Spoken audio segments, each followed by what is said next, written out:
Hello दोस्तों, आज हम आपके लिए लेकर आए हैं कहानी का 11वां भाग। अगर आपने इस कहानी के पहले के 10 भाग नहीं देखे तो उनका लिंक मैंने इस वीडियो के डिस्क्रिप्शन बॉक्स में दे दिया है, आप वहां जाकर देख सकते हैं। तो चलिए आगे की कहानी शुरू करते हैं। ऋषभ मानवी के पास आकर बैठ गया। वहीं मानवी उसके पास बैठते ही खिड़की की तरफ खिसक कर बैठ गई और नीचे फर्श पर इधर-उधर झांकने लगी, क्योंकि उसे ऋषभ की गहरी नजरें खुद पर महसूस हो रही थी। थोड़ी देर में ही फ्लाइट टेक ऑफ हो गई। वहीं ऋषभ मुस्कुराते हुए मानवी को देख रहा था। जब उसने देखा मानवी अपनी नजरों को फर्श पर से ऊपर नहीं उठा रही है, ना ही उसकी तरफ देख रही है, तो उसने कुछ सोचा, जिसे सोचकर ही उसके चेहरे पर शैतानी मुस्कुराहट आ गई। वहीं मानवी, जो इधर-उधर देखते हुए चोर नजरों से ऋषभ को मुस्कुराते हुए देख रही थी, वो एकदम से हैरान रह गई। उसे समझ नहीं आया कि ऋषभ इस तरह मुस्कुरा क्यों रहा है। तभी अचानक से आउच की आवाज करते हुए वो अपनी सीट पर से उछल पड़ी, क्योंकि ऋषभ ने जोर से उसकी कमर में चिकोटी काट ली थी। उसने हैरानी से ऋषभ की ओर देखा तो ऋषभ अनजान बनते हुए सामने देख रहा था। उसे ऋषभ पर बहुत गुस्सा आया, क्योंकि ऋषभ पिछले कुछ दिनों से उसे परेशान करने का एक भी मौका नहीं छोड़ रहा था, जिसके बाद न चाहते हुए भी मानवी के मन में उसके लिए एहसास पनप रहे थे। मानवी ने उससे कुछ नहीं कहा और वापस से नीचे नजरें कर ली, लेकिन ऋषभ को कहाँ चैन था। उसने फिर से उसकी कमर पर चिकोटी काटी। इस पर मानवी गुस्से से उसे घूरने लगी और गुस्से में उससे बोली, ये क्या हरकत है? क्या आप थोड़ी देर प्लेन में भी शांति से नहीं बैठ सकते? तो ऋषभ मुस्कुराते हुए उससे बोला, मैंने क्या किया? मैं तो बस तुम्हें प्लेन में छेद करने से रोक रहा था। मानवी असमंजस से उसे देखने लगी, तो ऋषभ उसकी कन्फ्यूजन समझकर अपनी आई विन कर मुस्कुराते हुए उससे बोला, अरे अब तुम कब से इस फर्श को देखे जा रही हो? तो मुझे लगा कहीं तुम्हारी नजरों से इसमें छेद ना हो जाए, तो फिर हम पुणे कैसे पहुंचेंगे? इसीलिए सोचा प्लेन को बचाने का महान काम मैं ही कर लूं। तो मानवी बनावटी हंसी हंसते हुए ऋषभ से बोले, हाँ हाँ, वेरी फनी। अब ना अपने हाथों को अपने पास ही रखिएगा, वरना मुझसे बुरा कोई नहीं होगा। इतना कहकर मुंह बनाकर खिड़की से बाहर देखने लगी। तभी ऋषभ मानवी की कमर में हाथ डालते हुए उसके झटके से अपने करीब खींच लेता है, जिससे मानवी ऋषभ के बहुत करीब आ जाती है। इतनी की दोनों की सांसें आपस में टकरा रही थी।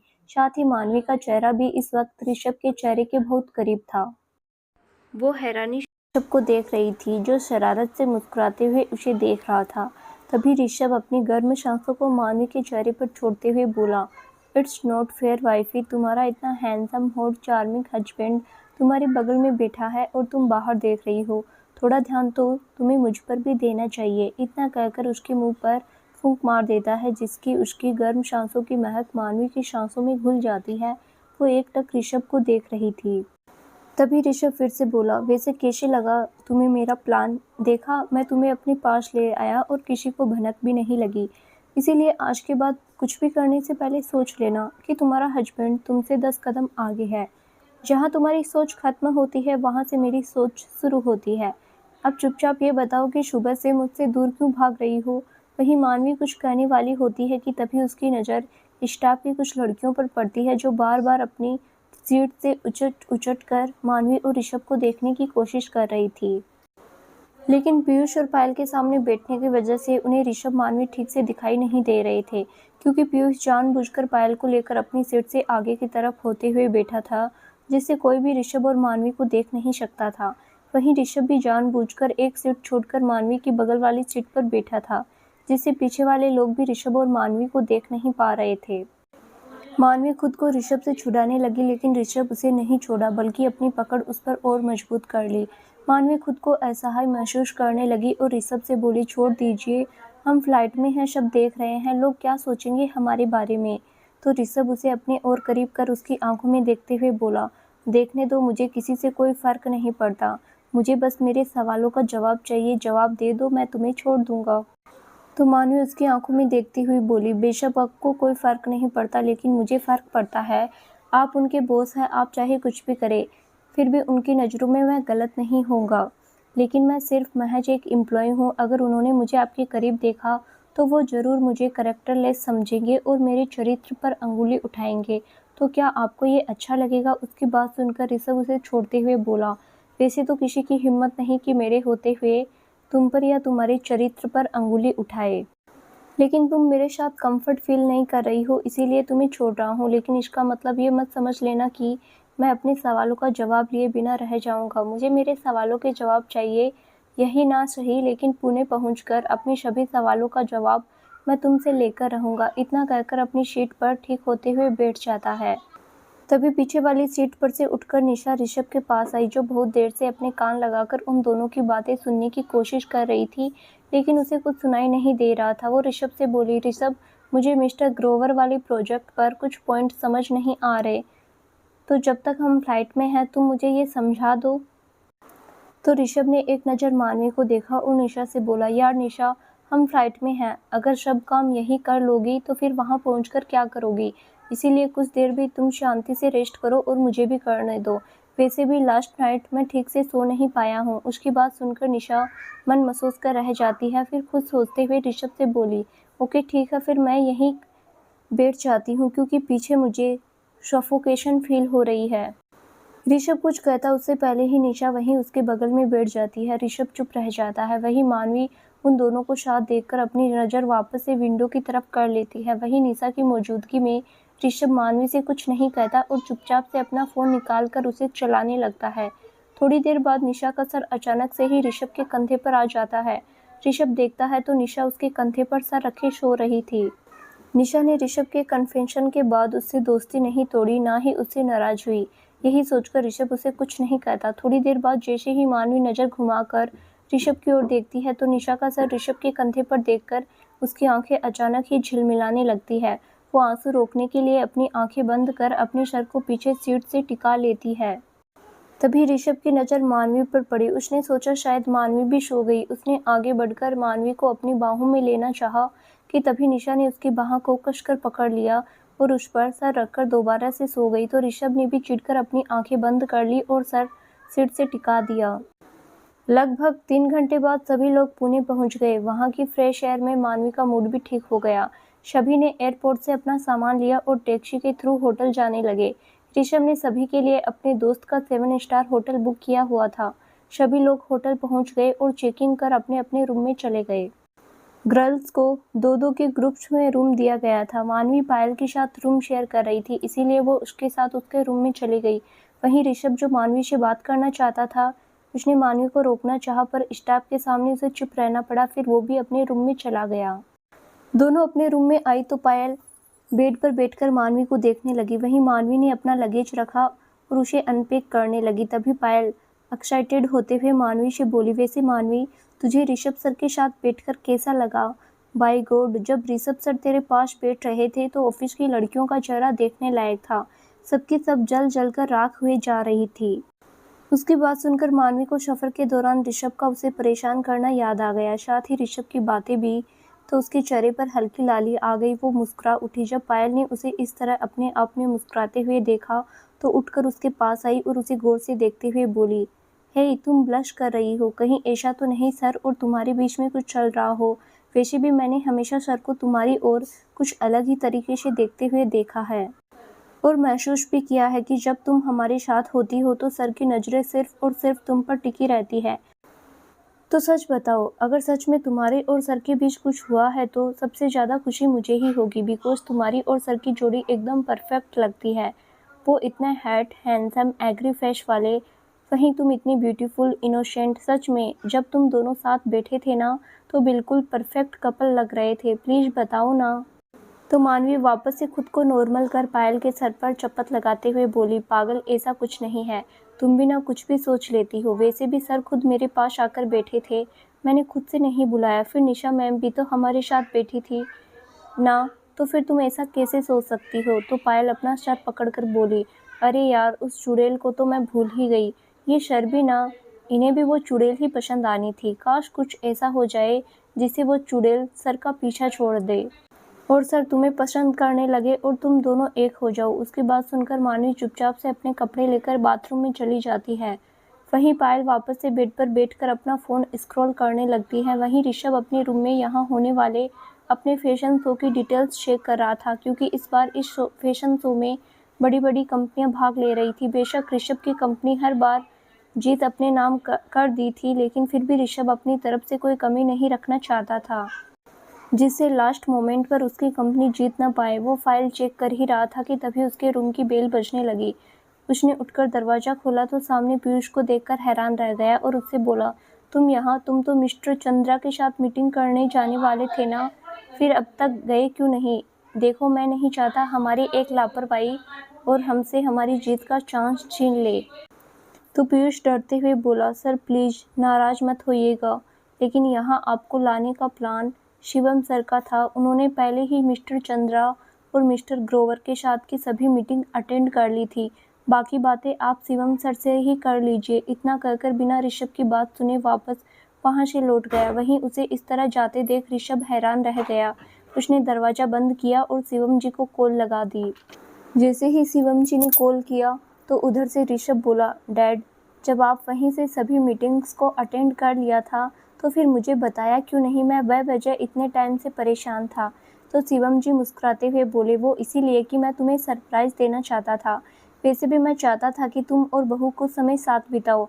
अब जिन हालातों में तुम दोनों की शादी हुई, ऐसे में तुम दोनों हनीमून पर जाना पसंद नहीं करते, खास तौर पर बहू। इसीलिए मुझे इस तरह तुम दोनों को बाहर भेजना पड़ा। तो ऋषभ उनकी बात सुनकर खुश हो गया, पर उसने जाहिर नहीं किया और नॉर्मल ही शिवम जी से बोला, क्या डैड, आपको इतना भी कुछ करने की ज़रूरत नहीं थी, आप बेवजह परेशान हुए। तो शिवम जी मुस्कुराते हुए बोले, बेवजह कहाँ बेटा, मेरा बेटा और बहू साथ आ जाए, इससे ज़्यादा खुशी की बात तो मेरे लिए और हो ही क्या सकती है। अपने बच्चों की खुशी में ही माँ बाप की खुशी होती है। ये बात तू जब समझेगा, जब तू खुद बाप बन जाएगा। अब मुझसे बकवास बंद कर और जितना हो सके बहू के साथ टाइम बिता। और हाँ, अपने सारे स्टाफ के जितने भी लोगों को लेकर गया है उन सभी को अपने रिश्ते का सच बता देना, जिससे कोई भी मेरी बहू को तेरे करीब देखकर उसके कैरेक्टर पर अंगुली ना उठा सके। वैसे भी आज नहीं तो कल ये सच भी सभी के सामने आना है। अगर तू वहाँ बता देगा तो तुझे बहू के साथ अकेले समय बिताने के लिए टाइम भी मिल जाएगा।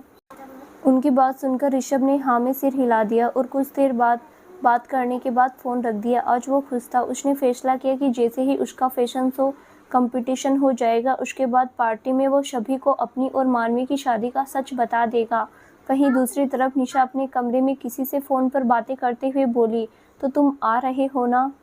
उसके बाद किसी ने कुछ कहा, जिसके बाद निशा बोली, हाँ तुम चिंता मत करो, मैंने ऐसा प्लान बनाया है जिससे इस कंपटीशन में ऋषभ की हार पक्की है और उसके बाद पार्टी में उन दोनों का रिश्ता भी खत्म है। और उसके बाद उस मानवी का तो मैं वो हाल करूँगी कि वो ज़िंदगी भर नहीं भूलेगी।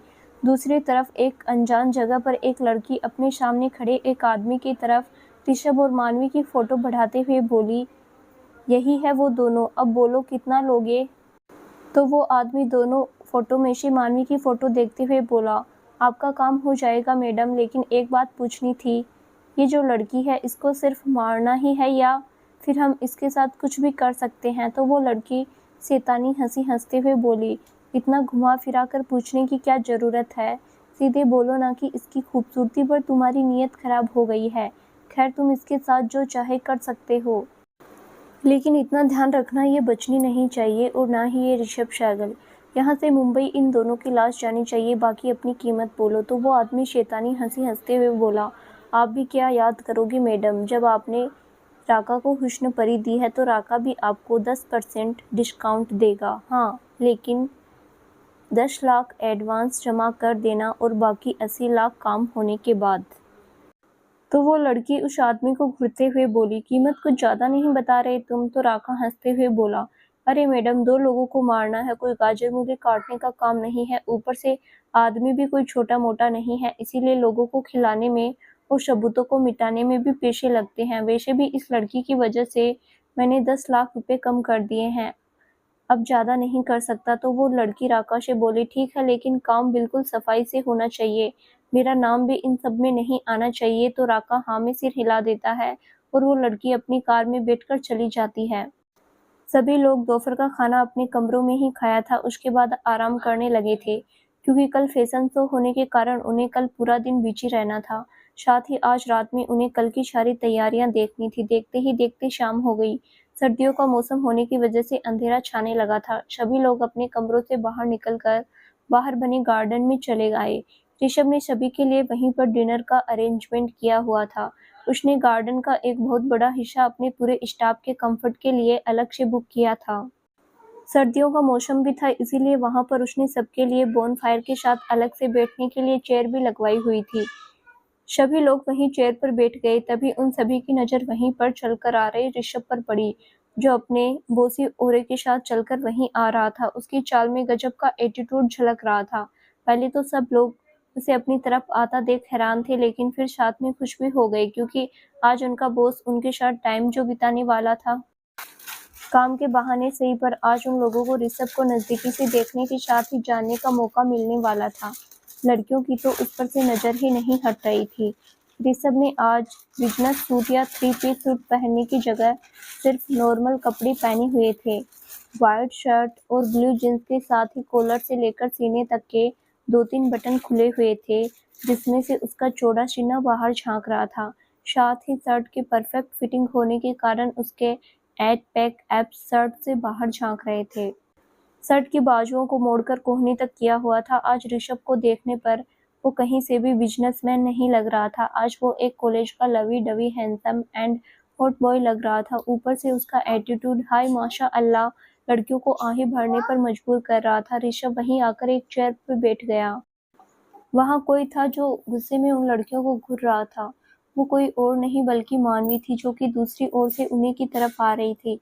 जब उसने ऋषभ को इस लुक में देखा तो वो भी एकटक ऋषभ को देखने लगी। फिर लड़कों की कुसूर-फुसूर सुनकर जब उसने उनकी तरफ देखा तो सभी लड़कियों को ऋषभ की ओर देखता पाकर उसे उन लड़कियों पर गुस्सा आने लगा। वहीं लड़के भी ऋषभ से जलन फील कर रहे थे। मानवी गुस्से में उन लड़कियों को घूरते हुए अपने मन में बोली, हे भगवान, कैसी बेहया बेशरम लड़कियां हैं, अपने बॉयफ्रेंड होने के बावजूद भी दूसरे के पतियों पर लाइन मारती है। और ये इन्हें भी पता नहीं कौन सा भूत चढ़ा है। ये नहीं कि सादा सिंपल तैयार होके आते नहीं, पर इन्हें भी हीरो बनना है। और बने भी क्यों ना वो चुड़ैल, फिर इनसे इम्प्रेस कैसे होगी। वो अपने आप में बड़बड़ा रही थी, तभी पायल आई और उसे इस तरह बड़बड़ाते देखकर हिलाकर उससे बोली, ओए तुम्हें क्या हुआ, यूं अपने आप में किससे बातें कर रही हो। उसकी बात सुनकर मानवी ने नाव में सिर हिलाया और सर झटक कर आगे बढ़ गई। वहीं ऋषभ ने जब मानवी को देखा तो उसके चेहरे पर मुस्कुराहट आ गई, जिसे उसने जल्दी ही छुपा लिया और सबकी नजरों से बचते हुए मानवी को अपने पास बैठने का इशारा किया। वहीं मानवी जो उसे देख रही थी, वो भी जानबूझकर लड़कियों को चिढ़ाने के लिए ऋषभ के पास बैठने के लिए जा ही रही थी कि इतने में ही पीछे से निशा आकर ऋषभ की बगल वाली चेयर पर बैठ गई। वहीं ऋषभ की दूसरी साइड लड़के बैठे हुए थे, तो मानवी गुस्से में वहीं पर लड़कियों के पास बैठ गई। वहीं ऋषभ मन महसूस कर रह गया। सब लोग आपस में कुछ न कुछ बातें कर रहे थे, लेकिन मानवी खामोश सी बैठी हुई थी। वहीं ऋषभ एकटक मानवी को ही देख रहा था। बोनफायर की रोशनी से उसका चेहरा सोने की तरह चमक रहा था और निशा ऋषभ के इस तरह मानवी को देखने से चिढ़ रही थी। तभी पीयूष ऋषभ से बोला, सर, जब तक हमारा डिनर तैयार हो रहा है हम खाली बैठे हैं, तो क्यों ना हम लोग सब मिलकर कुछ गेम खेलें। इससे हमारा टाइम भी बीत जाएगा और बोरिंग फील भी नहीं होगी। उसकी बात सुनकर ऋषभ हाँ में सिर हिला देता है। तभी एक लड़की बोली, क्यों ना हम अंताक्षरी या पासिंग द पार्सल या फिर ट्रूथ एंड डेयर खेलें। तो पीयूष नाव में सिर हिलाते हुए बोला, नहीं शालिनी, ये गेम बहुत पुराने हो चुके हैं। जब भी कोई खाली बैठा होता है तो वो अक्सर अंताक्षरी या फिर ट्रूथ एंड डेयर ही खेलते हैं, जिसमें ना तो किसी का ट्रूथ निकल कर आता है, ना ही कोई डेयरिंग से कोई काम कर पाता है, तो इनको छोड़ते हैं।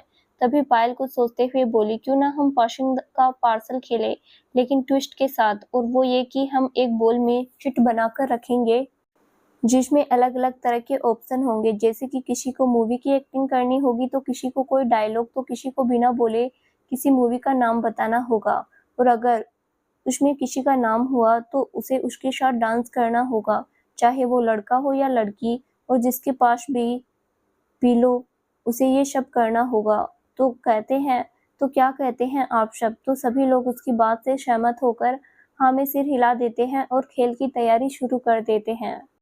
पायल और कुछ लोग मिलकर चिट बनाते हैं। वहीं पीयूष सबके लिए कुछ ड्रिंक्स और खाने का सामान ले आता है, तो वहीं शालिनी जाकर पिलो लेकर आती है। कुछ देर बाद सभी लोग गेम खेलने के लिए अपनी अपनी जगह पर बैठ जाते हैं। पीयूष ने अलग से एक आदमी को बुलाकर म्यूजिक पर बिठा दिया था। तभी गेम शुरू हुआ। सब लोग एक दूसरे की तरफ पिलो पास करने लगे। सबसे पहले पिलो अभिषेक नाम के लड़के पर रुका, तो उस बेचारे को शोले के गब्बर की एक्टिंग करनी पड़ी, जिससे उसका दूर दूर तक कोई वास्ता नहीं था। तो सब लोग खूब हंसे। उसकी हरकतें देखकर मानवी को भी हंसी आ गई और वो गौर से उसकी एक्टिंग देखने लगी, जो गब्बर कम और बसंती की एक्टिंग ज्यादा कर रहा था।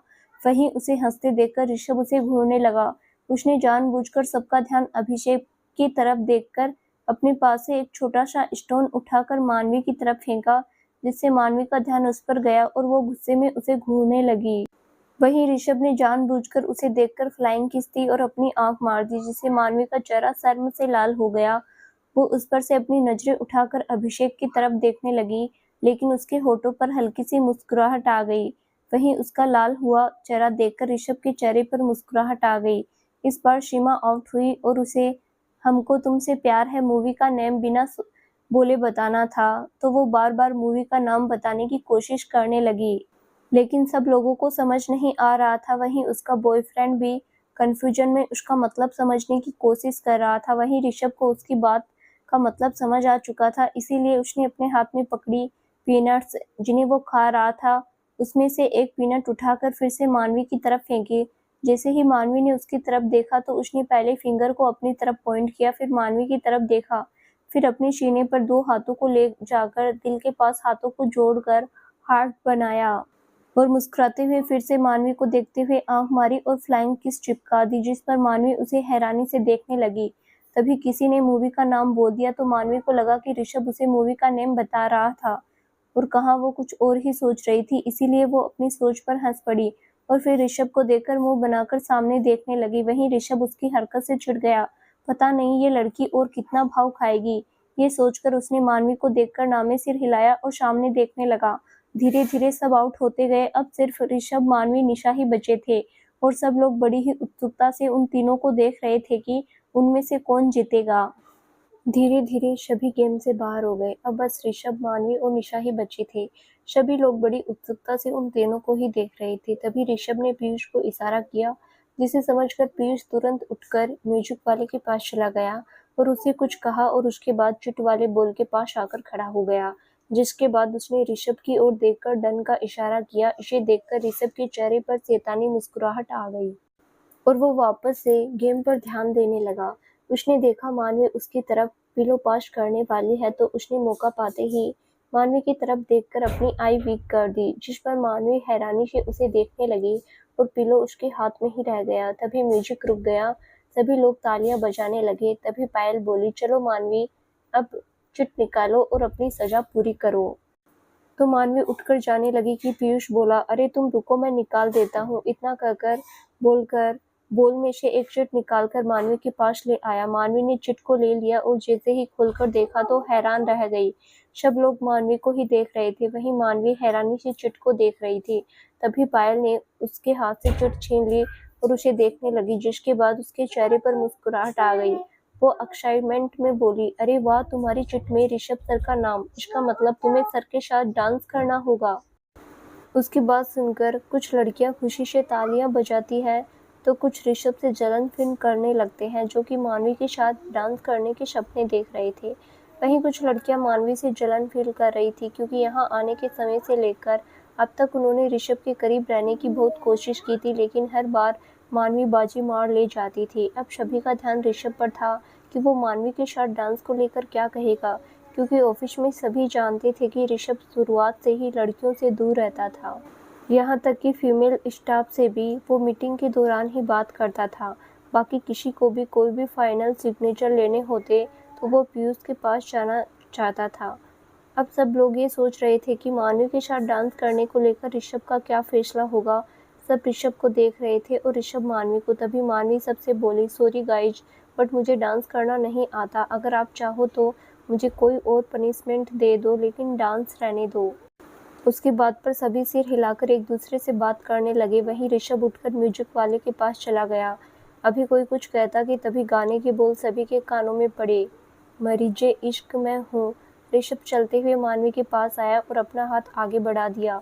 वहीं पायल, जो मानवी के बगल में बैठी थी, उसने खुशी से मानवी का हाथ उठाकर ऋषभ के हाथ में रख दिया। मानवी कुछ रिएक्ट करने का मौका ही नहीं मिला और ऋषभ ने उसे कमर से पकड़कर खड़ा कर दिया और मानवी के करीब होकर उसके साथ डांस करने लगा। वहीं उसकी करीबी से मानवी का दिल जोरों से धड़कने लगा। उसकी धड़कनें बढ़ गई। ऋषभ की छुअन उसके अंदर अनकहे एहसास को पैदा कर रही थी, लेकिन सब लोगों के आगे ऋषभ के इतने करीब होकर डांस करने से वो शर्म से पानी पानी हुए जा रही थी। तलब है तू है नशा, गुलाम है दिल, दिल है तेरा, खुल के जरा जी लूं तुझे, आजा मेरी सांसों में। तलब है तू है नशा, गुलाम है दिल, दिल है तेरा, खुल के जरा जी लूं तुझे, आजा मेरी सांसों में आ, मरीजे इश्क हूँ मैं, कर दे दवा, हाथ रख दे तू दिल पर जरा। मानवी उसे हाथ छुड़ाकर जाने लगी तो ऋषभ झटके से उसका हाथ पकड़कर अपनी तरफ खींचा, जिससे मानवी रोल होते हुए उसके सीने से आ लगी। वहीं ऋषभ उसकी कमर पकड़कर इधर उधर घुमाते हुए डांस करने लगा। वो हैरानी से ऋषभ को देख रही थी कि तभी ऋषभ ने उसे कसकर कमर से पकड़कर उसकी पीठ को अपने सीने से लगाते हुए उसे गोद में उठा लिया। वहीं मानवी का एक पैर मुड़कर ऋषभ के घुटने पर रखा हुआ था तो एक सीधा। वो दोनों बिल्कुल प्रोफेशनल डांसर की तरह डांस कर रहे थे। सभी लोग हैरानी से उन दोनों को डांस करते देख रहे थे। उन दोनों को एक साथ देखकर सभी के मन में अगर कोई परफेक्ट कपल बन रहा था तो वो इस वक्त वो दोनों ही थे। वहीं निशा उन दोनों को गुस्से से घूर रही थी। वो गुस्से में अपने मन में बोली, जितना वक्त साथ में बिताना है बिता लो, जितना खुश होना है हो लो, क्योंकि कल के बाद तुम दोनों के जीवन में खुशियां नहीं रहेगा तो सिर्फ बेइंतहा दर्द और तकलीफ जो तुम दोनों को एक दूसरे से दूर होने पर होगी। तुझे मेरे रब ने मिलाया, मैंने तुझे अपना बनाया, अपना बिछड़ना खुदाया, मोहब्बत रूह की है लाजिम रिजा, हाथ रख दे तू दिल पर जरा, ओ हाथ रख दे तू दिल पर जरा। जैसे ही दोनों का डांस खत्म हुआ सब लोग तालियां बजाने लगे। तभी सबका डिनर लग गया तो वेटर उन्हें बुलाने आ गया तो ऋषभ सबसे बोला, सो गाइज अब गेम बंद करो और डिनर करो, उसके बाद हमें सभी अरेंजमेंट भी देखनी है, कल के लिए कोई कमी नहीं रहनी चाहिए। तो सभी लोग हाँ में सिर हिला दिए और सभी डिनर टेबल की ओर बढ़ने लगे। वहीं मानवी भी जाने लगी तो ऋषभ ने पीछे से उसका हाथ पकड़ लिया और उसे खींचते हुए वहां से गार्डन के दूसरी तरफ बने एक होल में ले आया, जहां पर दूर दूर तक कोई नहीं था। वहीं मानवी ऋषभ के इस तरह सबके बीच से उसे खींचकर लाने से हैरान थी, साथ ही उसे यहाँ ऋषभ के साथ अकेले होने में अजीब सी घबराहट हो रही थी।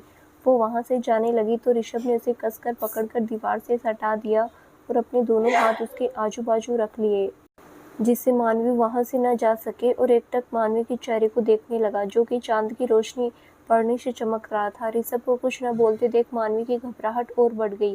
वो उससे दूर करते हुए ऋषभ से बोली, आप मुझे यहाँ क्यों लाए हैं? तो ऋषभ ने उसके चेहरे पर ही अपनी नजरें जमाए हुए अपने हाथ से उसकी चिन पकड़ते हुए उसका चेहरा ऊपर किया और उसकी आंखों में देखते हुए बोला, अपने सवालों का जवाब लेने के लिए जिनसे बचने के लिए तुम सुबह से मुझसे दूर भाग रही हो। तो मानवी उससे नजरें चुराते हुए इधर उधर देखते हुए ऋषभ से हकलाते हुए बोली, कैसे सवाल? तो ऋषभ उस पर नजरें जमाए हुए ही बोला, मेरा पहला सवाल कि तुम सुबह से मुझे इग्नोर क्यों कर रही हो? दूसरा सवाल, मेरे तुम्हें छूते ही तुम्हारा दिल जोरों से क्यों धड़कने लगता है? क्यों मेरी करीबी तुम्हें शर्माने पर मजबूर करती है? क्यों मेरे करीब आते ही खुद को भूल बैठती हो? क्यों जब मैं तुम्हारे करीब आता हूँ तो तुम मुझसे बचने के लिए बहाने बनाती हो? क्यों आज जब लड़कियां मुझे घूर रही थी तो तुम गुस्से में लाल होती जा रही थी? आज मुझे मेरे सभी सवालों के जवाब चाहिए। एक सवाल और, क्यों पहले की तरह अब मेरी आंखों में आंखें डालकर जवाब नहीं दे पाती? तुम जैसे पहले दे दिया करती थी, आखिर अब क्या बदल गया जो तुम मेरी आंखों में नहीं देख पाती? क्यों तुम्हारी नजरें मेरे सामने आने पर झुक जाती है जैसे अभी भी झुकी हुई है? तो मानवी हिम्मत कर उसकी आंखों में देखकर बोली, और मैं भी आपसे यही सवाल पूछूं तो, कि आप क्यों इन सभी सवालों का जवाब चाहते हैं? क्यों मेरी बेरुखी आपको खलती है? क्यों मेरा इग्नोर करना आपको पसंद नहीं आता? क्यों आप बार बार मेरे करीब आते हैं? क्यों मुरली के सिर्फ मेरे साथ फ्लर्ट करने से ही आपने उसे ऑफिस से ही निकाल दिया? क्यों मेरे करीब किसी और को नहीं देख सकते? क्यों जबरदस्ती मुझे अपने साथ इस रिश्ते में बांधे हुए हैं, जबकि आप भी जानते हैं कि हमारे रिश्ते का कोई वजूद नहीं, एक ना एक दिन हमें अलग होना ही है। तो क्यों अभी से हमारे रास्ते जुदा नहीं कर देते? जब आप किसी और को चाहते हैं। वो इतना ही कह पाती है कि ऋषभ ने उसके होठों पर अपनी अंगुली रख दी और उसकी कमर को पकड़ते हुए उसके करीब होकर बोला, तुम सच में इतनी भोली हो या फिर नाटक करती हो?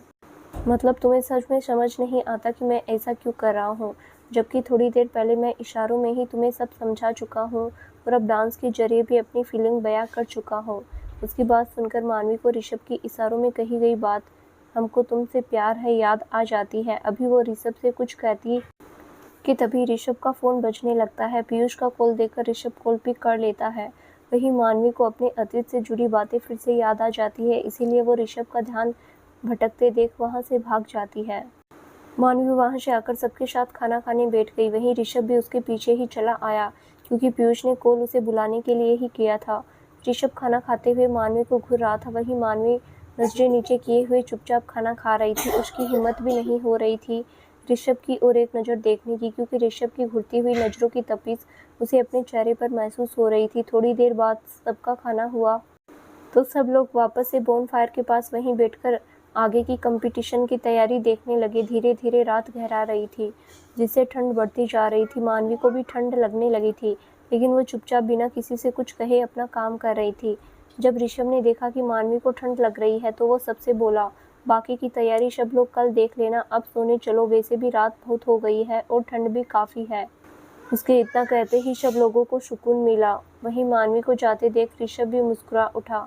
अब वो पति ही क्या, जो अपनी पत्नी की परेशानी को ना समझ सके। सब लोग अपने कमरों में सोने के लिए चले गए। अगले दिन सुबह से ही सभी की भागदौड़ चालू थी। सभी लोग अपने बचे हुए काम को कर तैयार होकर कंपटीशन वाली जगह के लिए निकल गए, जो कि डायमंड प्लेस में हो रहा था, जिसमें देश विदेश की वर्ल्ड बेस्ट कंपनी के फेमस डिजाइनर्स भाग लेने वाले थे। जैसे ही सब लोग पैलेस पहुंचे तो वहां के मैनेजर ने ऋषभ और उसके स्टाफ का स्वागत किया, जिसके बाद सभी लोग बैक स्टेज चले गए। वहां सभी कंपटीटर्स के लिए रूम एलोट किए गए थे, ताकि उनकी मॉडल तैयार होकर सीधे स्टेज पर जा सके और साथ आए गए स्टाफ को भी कोई प्रॉब्लम ना हो। निशा और बाकी मॉडल तैयार होने लगी। वहीं ऋषभ के ऑर्डर पर सभी ड्रेसेज निकालने लगी। निशा की मैनेजर और असिस्टेंट मानवी और पायल थी, तो उसकी ड्रेस वहीं लेकर आई थी।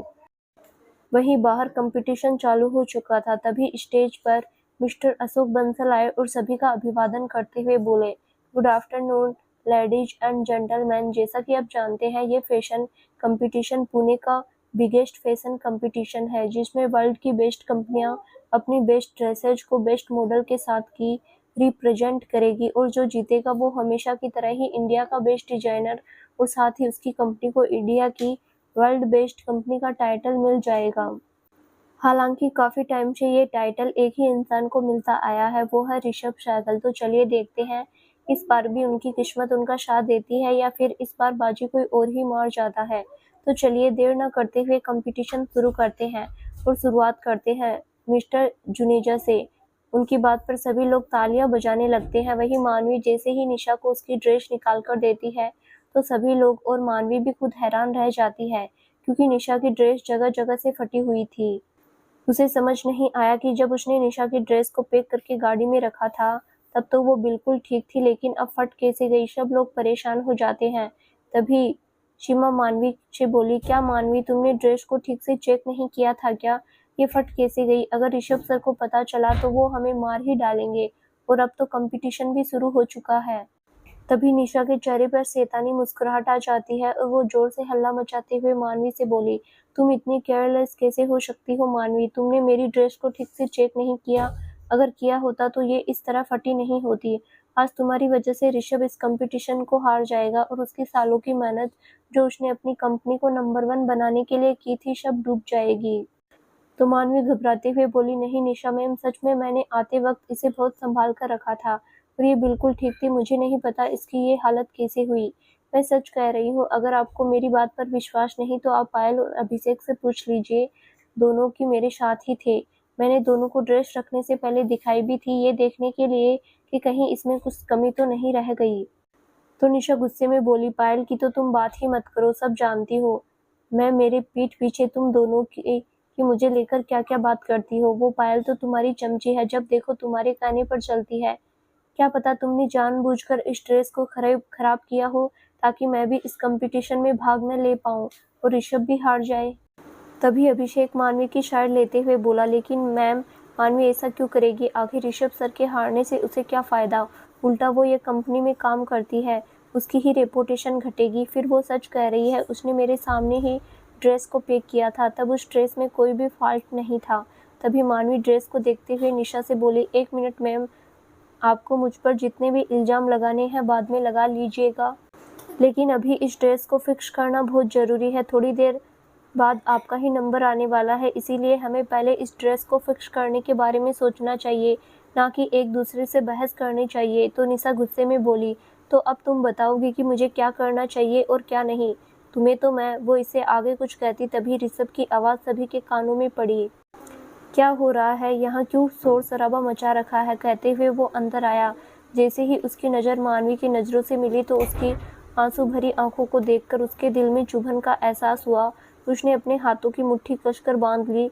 उसके साथ पीयूष भी था, क्योंकि यहाँ के बढ़ते हुए तनाव को देखकर वो ऋषभ को बुलाने चला गया था। उसने सारी बातें और मानवी पर लगने वाले इल्जाम को ऋषभ को बता दिया था, जिसे सुनकर ही ऋषभ का खून खौल उठा था। उसे हारना मंजूर था, लेकिन किसी भी वजह से मानवी की आंखों में आंसू आए, ये उसे कतई बर्दाश्त नहीं था। उसने गुस्से में निशा को देखते हुए फिर से वही सवाल किया। उसे इतने गुस्से में देखकर निशा डर गई। तभी अभिषेक ने आगे आकर ऋषभ को सारी बातें बता दी। ऋषभ ने एक नज़र निशा को देखा, फिर मानवी से बोला, क्या तुम इस ड्रेस को ठीक कर सकती हो? तो मानवी ने हाँ में सिर हिला दिया और धीमी आवाज़ में बोली, मैं इसे ठीक करने की कोशिश करूँगी, लेकिन मैंने सच में कुछ नहीं किया तो मैं क्यों चाहूँगी आप इस कंपटीशन में हार जाए? ऋषभ ने कुछ नहीं कहा, बस एकटक उसे देखता रहा।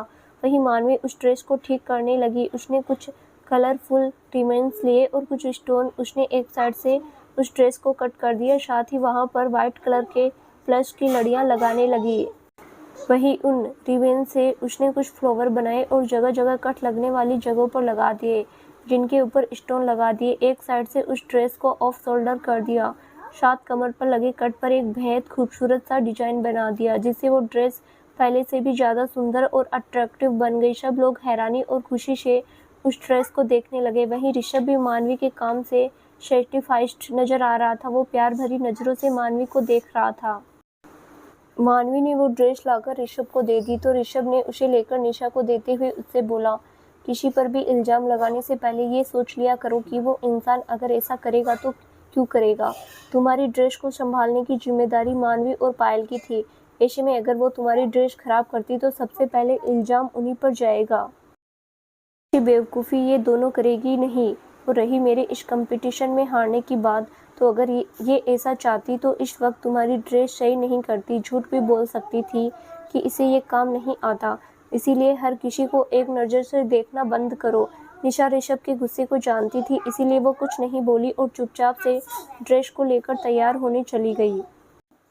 अभी निशा चेंजिंग रूम तक पहुंची ही थी कि तभी निशा के कानों में ऋषभ की आवाज़ पड़ी, एक मिनट निशा, आई थिंक अब ये ड्रेस तुम पर अच्छी नहीं लगेगी, क्योंकि इस ड्रेस का लुक तुम्हारे लुक से मैच नहीं कर रहा। मुझे लगता है मुझे अपनी मॉडल को चेंज कर देना चाहिए। इतना कहते हुए ऋषभ, जो मानवी के पास खड़ा था, वो निशा के पास आया और उसके हाथों से ड्रेस ले ली। निशा हैरानी से उसे देखती ही रह गई। बाकी सब भी हैरानी से ऋषभ को देखते रह गए। एंड मोमेंट पर कौन अपनी मैन मॉडल को चेंज करता है, सब यही सोच रहे थे। ऊपर से इस वक्त दूसरी मॉडल कहाँ से आएगी, सबको यही चिंता खा रही थी। तभी ऋषभ उस ड्रेस को लेकर चलते हुए मानवी के पास आया, जो हैरानी से उसे देख रही थी। उसने मानवी को हाथ को अपने हाथ में लिया और उसके हाथ में ड्रेस देते हुए बोला, इस बार हमारी कंपनी को मॉडल के तौर पर तुम रिप्रेजेंट करोगी मिस मानवी, और वो भी एज ए मैन मॉडल। उसकी बात सुनकर सभी शक्ति में आ गए, किसी ने कुछ बोलते नहीं बन रहा था। वहीं निशा के अरमानों पर तो जैसे पानी ही फिर गया था। उसने क्या सोचा था और क्या हो रहा था, कहाँ वो सबके सामने मानवी को नीचा दिखाना चाहती थी और कहाँ ऋषभ ने सबके सामने उसे नीचा दिखा दिया था। साथ ही उसे एक बहुत बड़े मॉडल बनने का सपना भी छीन लिया था, क्योंकि इसके बाद से निशा के लिए जैसे इंडस्ट्री के दरवाजे खुलने ही वाले थे। वो अपनी आखिरी कोशिश करते हुए बोली, लेकिन ऋषभ तुम मेरे साथ ऐसा कैसे कर सकते हो? तुम जानते हो ना इस कंपटीशन के लिए मैंने कितनी तैयारियां की थी, फिर भी तुम मुझसे इतना बड़ा मौका छीन रहे हो, वो भी इस मानवी की वजह से। तभी मानवी अपना बचाव करते हुए बोली, हाँ सर, और फिर मुझे तो रैप वॉक करना भी नहीं आता और इतने लोगों के सामने मैं ठीक से चल भी नहीं पाऊंगी, इसीलिए प्लीज आप अपना फैसला बदल दीजिए। तो ऋषभ सभी की ओर देखकर सबसे बोला, इनफ गाइज, जो मुझे बोलना था वो मैंने बोल दिया। सो अब नो मोर डिस्कशन। और मिस मानवी, आपसे जितना कहा है उतना कीजिए। पायल आपको कंपटीशन के बारे में सब कुछ समझा देगी। और मिस निशा, आप तो वैसे भी इस ड्रेस को कैरी नहीं करना चाहती थी, इसीलिए अब मैं नहीं चाहता कि आप इस ड्रेस को पहनकर कंपटीशन में पार्टिसिपेट करें एंड अगर किसी और को भी मेरे किसी भी फैसले से प्रॉब्लम है तो वो मुझे बता सकता है। उसके इस तरह कहने पर कोई कुछ नहीं बोला। तो ऋषभ फिर से बोला, तो फिर ठीक है, जाइए आप अपना काम कीजिए। और मानवी की तरफ देखते हुए बोला, और मिस मानवी, आपके पास सिर्फ 20 मिनट है तैयार होने के लिए, इसीलिए टाइम वेस्ट मत कीजिए। इतना कहकर वहाँ से चला गया। वहीं निशा भी पैर पटकते हुए वहाँ से बाहर निकल आई। पायल मुस्कुराते हुए मानवी को चेंजिंग रूम में ले गई। वहीं सारे लोग निकलकर हॉल में आ गए जहाँ पर कंपटीशन चल रहा था। तो दोस्तों, आगे क्या होगा जानने के लिए इस कहानी का अगला भाग जरूर देखें, जो बहुत जल्द ही इस चैनल पर प्रसारित किया जाएगा। धन्यवाद।